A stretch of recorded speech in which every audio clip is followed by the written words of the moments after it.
Selamat datang di channel Indah Kirana, channel tentang alur cerita anime Donghua. Yang suka dengan alur ceritanya, jangan lupa subscribe ya guys, biar gak ketinggalan alur cerita menarik selanjutnya. Tanpa banyak bicara lagi, mari dengarkan alur ceritanya. Semoga terhibur. Bab ke-295, di dalam lorong kolam petir. Xiaoyan dan 3 orang lainnya terbang maju dengan kecepatan yang sangat tinggi. Selama penerbangan, Xiaoyan sesekali menggunakan tatapannya yang agak ingin tahu untuk mengamati dengan saksama pilar petir besar yang mengelilingi beberapa dari mereka. Pilar petir tebal itu melesat keluar dari pilar. Mereka seperti tentara yang menjaga dunia yang dipenuhi petir ini. Pilar petir tebal itu seperti ular piton raksasa yang melingkari Xiaoyan dan 3 orang lainnya. Pada jarak sedekat itu, Xiaoyan dapat dengan jelas merasakan aura mengerikan dari pilar petir itu. Wajah Xiaoyan tampak serius. Pada jarak terdekat, pilar petir itu hanya berjarak beberapa inci darinya. Sulit membayangkan apa yang akan terjadi jika dia menyentuh mereka. Jangan pedulikan benda ini. Ayo jalan lurus. Sebentar lagi, kita akan bisa meninggalkan area yang dilindungi benda ini. Wajah Guli tampak serius. Meskipun mereka sudah berada di lorong kolam petir, itu bahkan lebih berbahaya. Begitu mereka tersentuh oleh pilar petir, konsekuensinya tidak akan terbayangkan. Tindakan Xiaoyan sedikit kaku saat dia menganggukkan kepalanya ketika mendengar ini. Kecepatan majunya menjadi jauh lebih cepat tanpa dia sadari. Petir itu tampaknya mengikuti di belakang beberapa dari mereka. Tak terpisahkan dari bayangan mereka. Hehe, jangan khawatir. Tidak perlu terlalu gugup. Pilar petir ini hanya lapisan luar dari kolam petir. Oleh karena itu, ia lebih kuat. Namun, begitu kita mencapai kolam petir yang lebih dalam, kita akan aman di sana. Selama kita tidak memasuki wilayah inti kolam petir, kamu bisa tenang. Karakter Chilin berani dan tak terkendali. Mengingat pemahamannya tentang petir, dia sama sekali tidak takut padanya. Ketika mendengar kata-kata Chilin, Xiaoyan tidak bisa menahan diri untuk tidak mengangkat alisnya dan bertanya, bukankah seharusnya wilayah inti kolam petir menjadi tempat di mana energi petir paling terkonsentrasi dan murni? Mengapa kita tidak bisa memasukinya? Chilin menganggukkan kepalanya. Namun, dia dengan cepat menggelengkan kepalanya dan mengerutkan kening. Energi petir di kedalaman kolam petir memang murni dan kuat. Namun, karena itulah kekuatan penghancur yang dimilikinya bukanlah sesuatu yang dapat dibandingkan dengan kolam petir di lapisan luar kolam petir. Selain itu, sebagai wilayah inti kolam petir, kekuatan pelindungnya bahkan lebih mengerikan. Lupakan kita, bahkan orang-orang seperti Muhan tidak akan berani mendekati tempat itu. Xiaoyan menganggukkan kepalanya sekali lagi untuk menunjukkan bahwa dia mengerti. Beberapa dari mereka perlahan-lahan terdiam. Tanpa disadari, beberapa dari mereka semakin dekat dan dekat dengan ujung lorong itu. Ketika cahaya putih menyelimuti tubuh mereka, Xiaoyan dan yang lainnya tidak bisa menahan diri untuk tidak menutup mata mereka. Ketika mereka membuka kembali mata mereka, Xiaoyan tidak bisa menahan rasa terkejut oleh pemandangan di hadapannya. Tempat ini memang dunia guntur dan kilat. Ketika Xiaoyan membuka matanya, pemandangan di depannya adalah lautan petir yang sangat luas. Baut petir perak yang tak terhitung jumlahnya seperti ular raksasa saat mereka dengan cepat melayap melalui lautan petir. Gemuruh guntur tak henti-hentinya.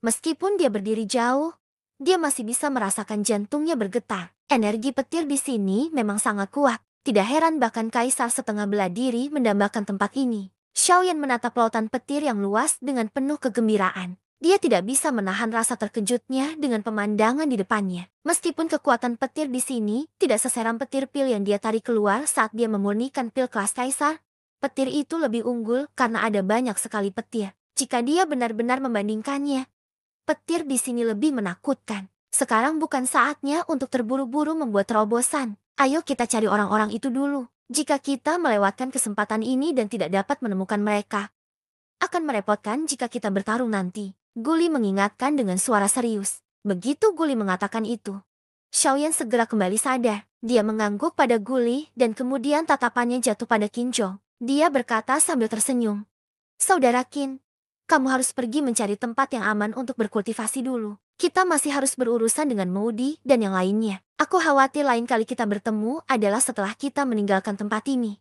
Aku juga berharap kau bisa membuat terobosan. Saat itu, aku punya sesuatu untuk diminta darimu. Ketika Qinzhong mendengar itu, dia tidak bisa menahan diri untuk tidak mengungkapkan ekspresi khawatir. Musuh yang akan dihadapi Xiaoyan kali ini sangat berbeda dari masa lalu. Seorang kaisar bela diri setengah bintang 9 adalah eksistensi yang tidak dapat dibandingkan dengan kaisar bela diri setengah bintang 8. Meskipun Xiaoyan tidak lemah, dia hanyalah kaisar bela diri setengah bintang 3. Namun, pada akhirnya, Qin Zhou mengangguk dengan berat. Dia tidak mengatakan apapun. Dia menangkupkan tangannya ke arah 3 orang di depannya lalu berbalik dan dengan cepat terbang ke arah tertentu dari kolam petir. Pada saat ini, satu-satunya hal yang bisa dia lakukan adalah memastikan keselamatannya sendiri. Hanya dengan begitu, dia tidak akan menimbulkan masalah bagi Xiaoyan dan yang lainnya. Melihat sosok Qin Zhou yang pergi, Xiaoyan akhirnya menghela napas lega dalam hatinya. Sejujurnya, dia tidak memiliki banyak harapan untuk pertempuran melawan Modi dan yang lainnya. Bagaimanapun, Kaisar setengah bela diri bintang 9 bukan hanya kata-kata kosong. Adapun Guyu, dia percaya bahwa Guyu pasti tidak akan ikut campur kali ini.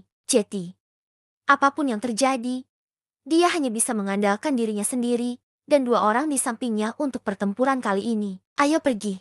Sudah waktunya untuk merasakan kekuatan Kaisar setengah bela diri bintang 9. Saat Xiaoyan berbalik, dia berbicara dengan nada serius. Tubuhnya bergerak dan dia mulai mengejar Guyu dan yang lainnya. Ketika Xiaoyan pertama kali muncul di kolam petir, dia samar-samar melihat Modi dan yang lainnya memasuki kolam petir. Dengan demikian, ia dapat menentukan arah dan lokasi mereka secara kasar. Guli dan Cilin, yang mengikuti dari belakang, saling memandang. Kemudian, tatapan mereka tertuju pada Xiaoyan. Setelah menatapnya dalam-dalam, mereka perlahan menarik pandangan mereka dan dengan cepat mengikuti Xiaoyan. Setelah beberapa saat, 8 sosok berdiri di kolam petir di kehampaan. Mereka dipisahkan menjadi 2 sisi dan mereka saling memandang. Hehehehe, ada jalan menuju surga. Namun kamu menolak untuk mengambilnya. Tidak ada gerbang menuju neraka.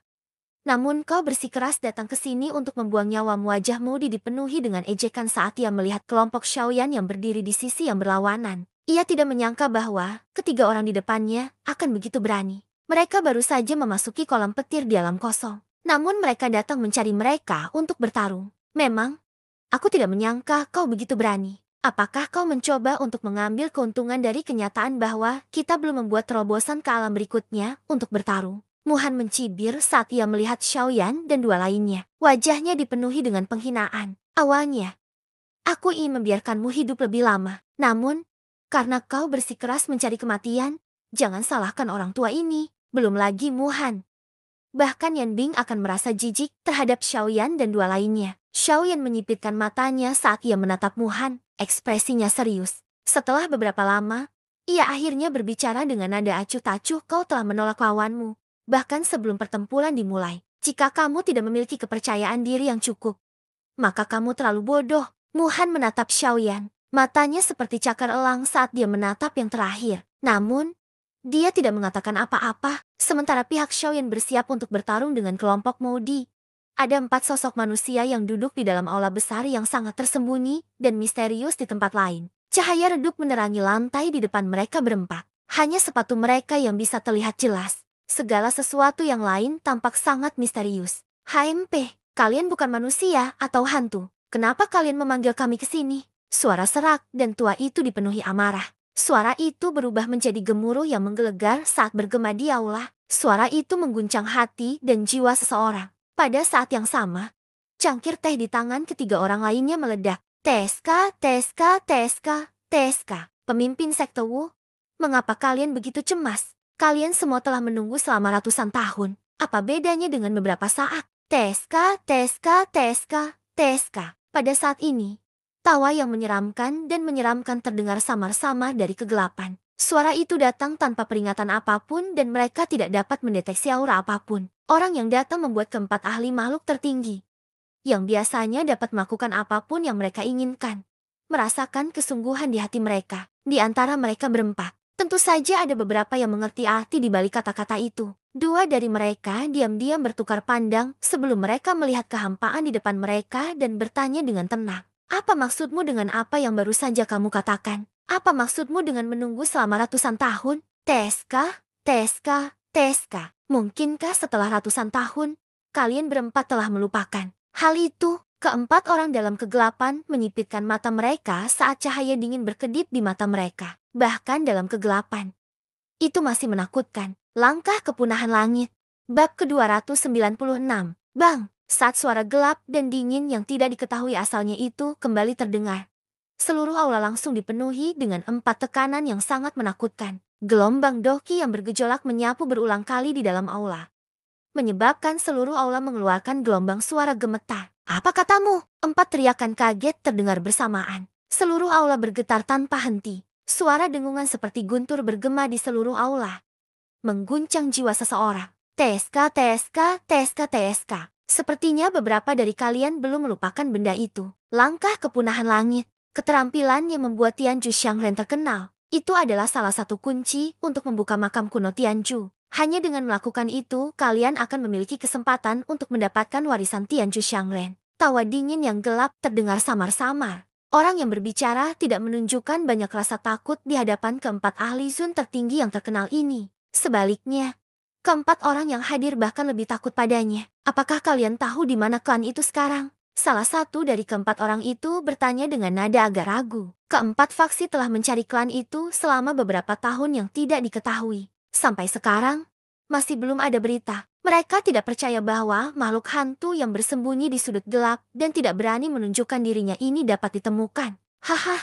Aku tidak tahu. Kata-kata sederhana ini menyebabkan lelaki tua yang dipanggil sebagai pemimpin sekte Wu segera menjadi marah. Kekuatan tak terlihat meletus dengan gila dan kursi batu di bawahnya segera hancur berkeping-keping. Setumpuk batu. HMP, makhluk hantu. Kau sedang mempermainkan kami berempat. Dengan teriakan keras, telapak tangan lelaki tua itu dengan keras menghantam ruang kosong di sampingnya. Segera, riak spasial melingkar yang tak terlihat dengan cepat menyebar. Itu membawa kekuatan yang menakutkan yang bisa menghancurkan segalanya saat menyapu ke segala arah. Riak spasial secara otomatis tersebar ketika mencapai 3 orang lainnya. Pada saat yang sama, aura misterius akhirnya dipancarkan dari suatu tempat dalam kegelapan. Keluar dari sini untukku. Saat aura dipancarkan, tangan lelaki tua itu tiba-tiba terulur. Kelima jarinya terbuka lebar dan kekuatan hisap melonjak keluar dari telapak tangannya. Segera, ruang tempat aura dipancarkan dengan paksa terkoyak oleh kekuatan hisap gila ini. Pada saat yang sama, sosok hitam dengan cepat melintas di ruang kosong. Tawa dingin yang gelap sekali lagi dipancarkan. Kekekeke, amarah kepala sekte Wu benar-benar berapi-api. Meskipun aku tidak tahu di mana klan itu sekarang, tetapi mengenai langkah pemusnahan langit. Kekekeke, begitu kata-kata ini diucapkan, mata keempat lelaki tua itu mengeras. Mereka saling bertukar pandang. Pemimpin Wu itu juga perlahan menarik doki yang telah dilepaskannya. Dia menarik auranya dan tidak mengatakan apapun lagi. Pada saat ini, lelaki tua lainnya perlahan berbicara. Nada dan sikapnya jauh lebih baik daripada 2 orang sebelumnya. Haha, kepala istana, karena kamu sudah banyak bicara. Lelaki tua ini berpikir bahwa kamu tidak perlu terus bertele-tele. Kami biasanya mengurus urusan kami sendiri. Sekarang setelah kamu mengumpulkan kami di sini, tidak mungkin hanya mengatakan kata-kata ini kepada kami, kan? CK, CK, CK, CK. Penguasa pedang memang orang yang tahu bagaimana bersikap. Dibandingkan dengan penguasa Wu, cukup. Tidak perlu mengatakan kata-kata yang berlebihan lagi. Kalian sekelompok makhluk yang bukan manusia atau hantu. Kalian tidak pernah menderita kerugian saat melakukan sesuatu. Bicaralah. Beritahu kami lokasi spesifik dari langkah-langkah pemadaman surga. Apa saja syaratnya? Sosok manusia seperti hantu itu belum selesai berbicara ketika lelaki tua kedua yang telah berbicara sebelumnya berbicara sekali lagi dan menyela kata-kata di mulutnya. Keempat lelaki tua itu jelas mengenal orang ini yang menyebut dirinya Master Aula. Karena itu, mereka berbicara dengan maksud untuk membuat kesepakatan. Kekekeke, tawa aneh seperti hantu sekali lagi terdengar. Sekelompok kabut hitam langsung terbang melewati satu-satunya ruang di depan mereka berempat yang memiliki cahaya. Keempatnya tetap acuh tak acuh di permukaan. Tetapi hati mereka diam-diam terpesona karena beberapa kepala sekte sedang terburu-buru. Master istana ini tidak akan mengatakan omong kosong lagi. Beberapa dari kalian hanya perlu menjelaskan bahwa langkah-langkah pembasmi surga ada di tangan seorang pria kecil bernama Xiaoyan. Dia telah mengubah namanya menjadi Yan Xiao. Saat ini, dia berada di tempat yang harus dilewati saat bepergian ke wilayah barat, kota kuno yang liar. Tidak perlu bagi master istana ini untuk mengatakan apapun lagi tentang siapa yang menjaga tempat itu. Karena kalian tahu siapa yang ada di sana. Mengapa perlu mengatakan omong kosong lagi kepada kami? Dia ada di kota kuno yang liar. Lupakan kami. Bahkan aula hantu kalian tidak akan berani melakukan apapun padanya. Keempat orang itu baru saja mendengar nama Xiaoyan dan mengingatnya dalam hati mereka. Namun, kata-kata bayangan hitam berikutnya menyebabkan ekspresi keempat orang itu langsung berubah. Mereka tidak menyangka bahwa Xiaoyan kebetulan berada di kota kuno yang liar. Meskipun mereka berada di wilayah barat, kekuatan Pavilion Yunyin masih membuat mereka sangat takut. Kelompok semacam itu mungkin seperti aula hantu di balik bayangan hitam di depan mereka, yang tidak menampakkan diri, tetapi selama seseorang mengetahuinya, terlepas dari kekuatannya, orang akan mengerti bahwa terornya tidak terbayangkan. Oleh karena itu, mereka akan berusaha sebaik mungkin untuk menghindari makhluk besar seperti Pavilion Yunyin. Mereka tentu saja tidak berani menyerang Xiaoyan dengan mudah di wilayah Pavilion Yunyin. TSK, TSK, TSK, TSK. Aku sudah mengatakan bahwa pemimpin sekte Wu memiliki temperamen yang berapi-api. Mengapa kamu marah lagi? Menurut informasi yang aku miliki, sejak anak itu muncul di wilayah selatan, dia telah menuju ke kota kuno yang liar. Sangat mungkin dia bersiap untuk datang ke wilayah barat. Pada saat itu, yang perlu kamu lakukan hanyalah menunggunya. Di hadapan teriakan marah pemimpin sekte Wu, bayangan hitam itu tertawa mengejek. Setelah itu, dia mengungkapkan informasi yang dia ketahui. Baru pada saat ini, keempat orang di depannya menjadi rileks. Mereka terus-menerus menggumamkan nama Xiaoyan di dalam hati mereka. Xiaoyan, Yan Xiao, Xiaoyan, Yan Xiao. Kamu telah menyerahkannya kepada kami untuk ditangani. Aku ingin tahu seberapa besar perbedaan kekuatannya dibandingkan dengan kita. Tiba-tiba, penguasa pedang menyipitkan matanya dan membuka mulutnya untuk mengajukan pertanyaan yang sangat penting. Jika Xiaoyan yang akan mereka hadapi memiliki kekuatan yang sama seperti mereka, maka bahkan jika mereka memiliki 4 ahli pedang berdaulat, akan tetap sulit untuk membunuhnya. Oleh karena itu, mereka tidak punya pilihan selain terlebih dahulu memahami kekuatan pihak lain. Hanya dengan mengenal diri sendiri dan mengenal musuh seseorang, seseorang dapat memenangkan 100 pertempuran. CK. Jangan khawatir. Kekuatan anak itu baru saja menembus ke level Kaisar Bela Diri setengah bintang 3,5 tahun yang lalu. Dengan kekuatanmu, bagaimana mungkin kau bisa takut padanya? Mendengar kata-kata penguasa pedang, bayangan hitam itu tidak terkejut. Sebaliknya, dia mencibir. Begitu kata-kata itu diucapkan, keempat orang itu langsung mengerutkan kening. Seorang kaisar setengah bela diri bintang 3 sebenarnya ingin mereka mengambil tindakan. Bukankah ini seperti menggunakan palu godam untuk memecahkan kacang? Bukankah ini terlalu memikirkan anak bernama Xiaoyan itu? Pasti ada alasan di balik ketidaknormalan ini. Keempat orang itu memikirkan hal ini pada saat yang sama. Ketika berhadapan dengan orang seperti hantu ini, mereka tidak punya pilihan selain sangat berhati-hati. Karena Xiaoyan itu hanyalah kaisar setengah bela diri bintang 3. Mengapa kalian semua tidak mengambil tindakan sendiri? Dengan kekuatannya, dia berada di posisi paling bawah di antara kalian semua. Pada saat ini, lelaki tua ketiga yang berbicara dengan samar. Mengikuti kata-katanya, ruang di sekitarnya mulai beriak seperti layar air. TSK.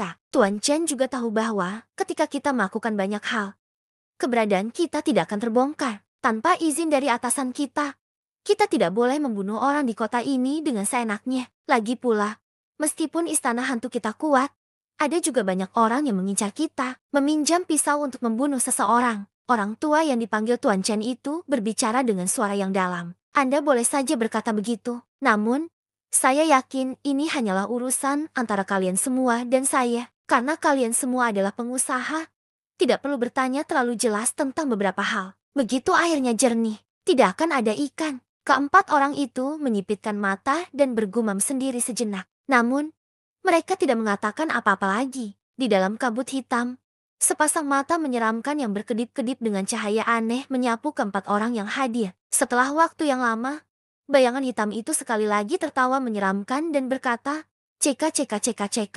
Jangan buang-buang kata. Pada saat itu, jika kita bertemu dengannya, kalian berempat tidak perlu bersikap lunak. Selama kalian mampu membuatnya tetap hidup dan memastikan bahwa dia tidak mati, langkah akhir surga akan menjadi milik kalian untuk diambil. Suasana aneh itu sekali lagi pecah. Setelah itu, keempat orang itu menghela napas lega dalam hati mereka. Kali ini, mata Master Sekte Wu itu berbalik. Senyum yang sangat kejam muncul di sudut mulutnya saat dia berkata, hahaha, aku benar-benar tidak mengerti. Seorang bocah setingkat itu benar-benar mampu memprovokasi kalian semua. Dia benar-benar tidak akan bisa lolos dari malapetaka ini. Setelah kata-kata itu keluar dari mulutnya, gelombang tawa yang sangat kooperatif akhirnya terdengar dari dalam aula. Bersambung ke bab selanjutnya.